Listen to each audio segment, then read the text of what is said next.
Most people on ODSP aren't broke because they're lazy. They're broke because nobody explains how to survive the system. And when you don't understand the rules, every mistake costs you money, every fear stops you from trying, and every month feels like you're one step from falling behind.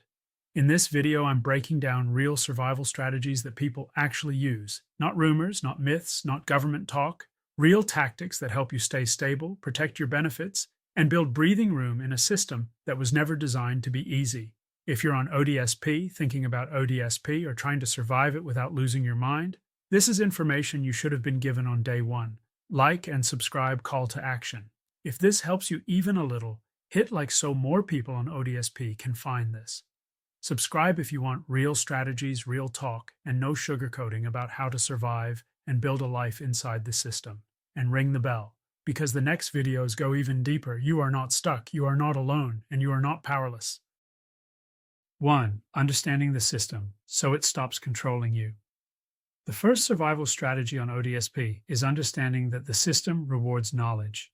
Many people suffer not because benefits are too small, but because the rules are unclear and fear replaces strategy. ODSP is full of technical language, reporting requirements, and exceptions that most recipients never fully learn.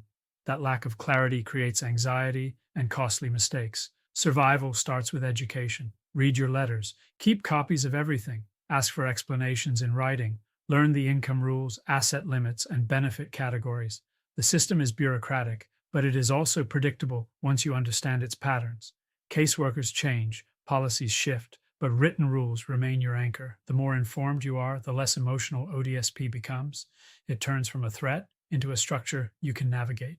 Knowledge reduces panic. Panic causes poor decisions, like refusing safe income opportunities or missing benefits you qualify for. Survival isn't just about money, it's about reducing stress. When you understand the system, you regain psychological control. ODSP stops feeling like a cage and starts feeling like a framework you can work within while planning your future. 2. Budgeting like a survival engineer. ODSP requires a different style of budgeting. Traditional advice assumes flexible income. ODSP budgeting assumes fixed survival. That means every dollar must be intentional. Start with survival priorities: housing, food, medication, transportation. Everything else is secondary. Survival budgeting isn't about deprivation. It's about protecting stability. A single missed bill can create cascading stress that is harder to recover from on ODSP than in traditional employment. Use weekly budgeting instead of monthly. Monthly numbers feel overwhelming. Weekly numbers are actionable. Track where money leaks, subscriptions, convenience purchases, impulse spending during emotional lows. These aren't moral failures, they're survival gaps. Build a micro buffer. Even $5.10 per week into a small emergency envelope changes your psychological safety. ODSP life is unpredictable. Appliances break, transit costs spike, prescriptions change. A tiny reserve prevents crisis spirals. The goal isn't wealth, the goal is reducing volatility. Survival budgeting is about smoothing out shocks so you can function. Stability creates mental space. Mental space allows planning. Planning is how you slowly move from surviving to building. 3. Housing as your defensive wall. Housing is the most important survival structure on ODSP. Everything else collapses if housing becomes unstable. Many recipients underestimate how aggressively they must protect their living situation. Survival strategy: prioritize long-term housing security over short-term comfort. Affordable, stable housing beats nicer housing that risks eviction or constant rent stress. If rent consumes the majority of income, every unexpected expense becomes a threat. Explore rent supplements, housing supports, and local community resources. Many people don't realize how many housing-related programs exist because they are poorly advertised. Caseworkers won't always volunteer information. You must ask specific questions. Consider roommate strategies carefully. Shared housing can reduce costs, but it introduces interpersonal risk. Choose stability over convenience. A chaotic living environment drains mental health faster than financial strain alone. Housing survival is psychological as much as financial. Your home must be a recovery zone from the outside world. ODSP life is stressful. A stable base reduces burnout and allows long-term planning instead of constant crisis management. 4. Medical benefits as strategic assets. ODSP medical coverage is not just assistance, it's a survival tool. Many recipients underuse benefits simply because they don't understand their full scope. Prescription coverage, dental care, assistive devices, therapy supports, these exist to stabilize your life. Ignoring them creates long-term health costs that compound over time. Survival means preventing deterioration, not just reacting to emergencies. Document everything medical, keep records, request written notes from doctors. Strong documentation protects eligibility and unlocks additional supports. Medical paperwork is power in bureaucratic systems. Preventive care is survival care. Small, untreated issues become catastrophic expenses physically and financially. ODSP coverage allows you to address problems early. Use it aggressively. Your health determines your ability to manage ODSP logistics, budgeting, and planning. Protecting your body and mind is not optional. It is the foundation that supports every other survival strategy. 5. Income without triggering panic. One of the biggest survival fears on ODSP is earning income. Many people freeze because they worry about losing benefits. That fear traps them at subsistence level. The strategy is controlled experimentation. Learn income thresholds, start small, track everything, report clearly. Income doesn't have to be all or nothing. It can be incremental. Part-time work, freelance tasks, online projects, or micro-businesses can supplement income without destabilizing benefits when managed carefully. The key is transparency and record keeping. Fear of earning is often more damaging than the rules themselves.